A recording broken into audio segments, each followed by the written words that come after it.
Hello అండి అందరూ ఎలా ఉన్నారు? 2026 ఇయర్‌లోకి దేవుడి దయ వల్ల అడుగు పెట్టేసాం. జాన్యువరి మంత్ ఎండింగ్ కూడా వచ్చేసింది. Christmas, new year, pongal celebrations అంతా ఎంతో ఫాస్ట్‌గా గడిచిపోయాయి. Again regular routine life start అయిపోయింది.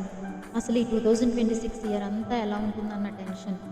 అయితే యేసయ్య మీతోనే ఈ మాట చెప్తున్నారు.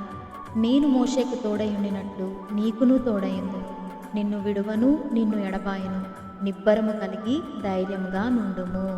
అబ్బా! ఎంత మంచి ప్రామిసో కదండీ! ఇంకెందుకండి మనకు భయం? ఇంత గొప్ప ప్రామిస్ దేవుడు మనకిచ్చారు. అయితే ఈ ప్రామిస్ ఎప్పుడు నిజమవుతుందో తెలుసా? మనం మన ఎవ్రీ మినిట్‌ని, ఎవ్రీ టైంని దేవుడికి అప్పగించుకున్నప్పుడు, మన జీవితాల్ని ఆయన చేతిలో పెట్టుకున్నప్పుడు, మనం ఆయనతో కలిసి నడిచినప్పుడు, మనం ఖచ్చితంగా సేఫ్‌గా ఉంటాము. మనం యేసయ్యతో ఉంటే ఎప్పుడూ పడిపోము. అంటే ఎప్పుడు అలాంటి అనుభవాలు రావని కాదు. మనం పడిపోయినా కూడా తిరిగి లేస్తాం. వాక్యం చెప్తుంది కదా! నీతిమంతునికి కలుగు ఆపదలు అనేకం. వాటినన్నింటి నుండి కూడా యెహోవా వారిని తప్పించును.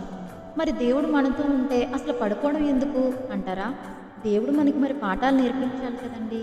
ఎప్పుడు మనల్ని మనమే ఎంకరేజ్ చేసుకుంటే ఎలా? బలహీనతలతో బాధపడుతున్న వారిని కూడా ఎంకరేజ్ చేయగలగాలి కదా! వాళ్ళని స్ట్రెంథెన్ చేయాలి కదా!